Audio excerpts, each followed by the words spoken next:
Hello बच्चों, चलिए प्रश्न को पढ़ते हैं। डेल्टा एच तथा डेल्टा यू के मध्य संबंध के लिए निम्न में से कौन सा संबंध सही नहीं है।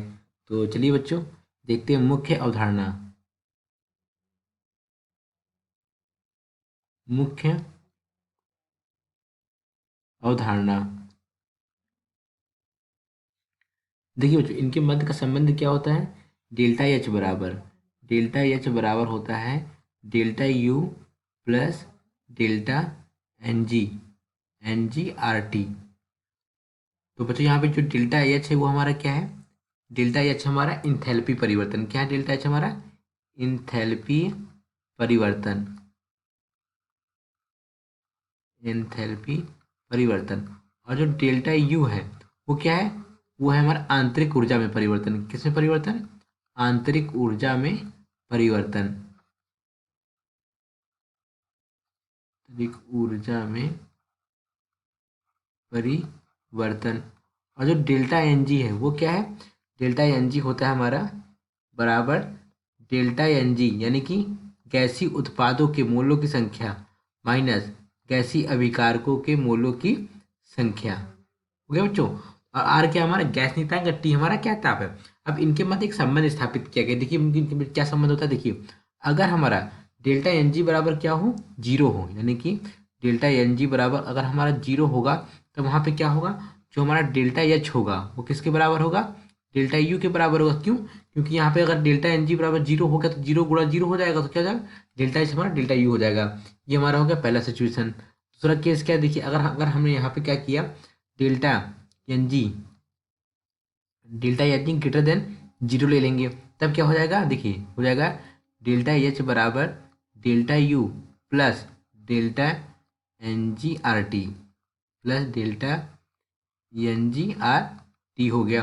अब ये इसका मतलब क्या? इसका मतलब ये हुआ delta H greater than delta U. Delta H का मान किससे बड़ा होगा? डेल्टा यू से बड़ा होगा।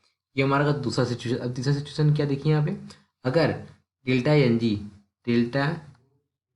जी लेस देन जीरो हो गया, तब क्या हो जाएगा? ये हो जाएगा डेल्टा एच बराबर delta U minus delta N G R T हो गया।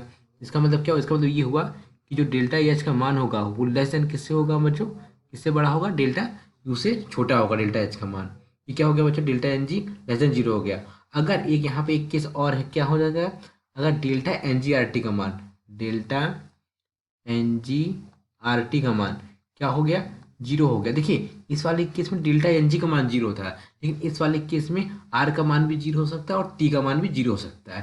या डेल्टा एन जी का मान भी जीरो हो सकता है, बल्कि ये वाला केस हमने यहाँ देख लिया। आर या टी का मान क्या हो सकता है? जीरो हो सकता है। जब आर या टी का मान जीरो हो जाएगा तब क्या हो जाएगा? तब भी हमारा डेल्टा एच बराबर क्या हो जाएगा? डेल्टा यू के बराबर हो जाएगा। अब देखते हैं बच्चों, इनमें से कौन सा कथन जो सत्य नहीं है। देखिए, डेल्टा एन जी अगर बराबर डेल्टा जीरो हो गया तो डेल्टा एच बराबर डेल्टा यू। हाँ, ये कथन मुझे सत्य है हमारा। ये कथन हमारा सत्य हो गया। ठीक है। अब देखिए, जब delta N G less than zero होगा तो delta H less than delta U. Delta N G less than zero हो गया तो डेल्टा एच क्या हो जाएगा? Less than delta U. ये कथन भी सत्य है। तीसरा विकल्प देखिए, जब delta N G greater than zero तो delta H greater than U. तो यहाँ पे देख सकते हैं delta N G greater than zero delta H delta U, है ना बच्चों? ये भी कथन सत्य है। जो चौथा विकल्प होगा ये हमारा क्या होगा?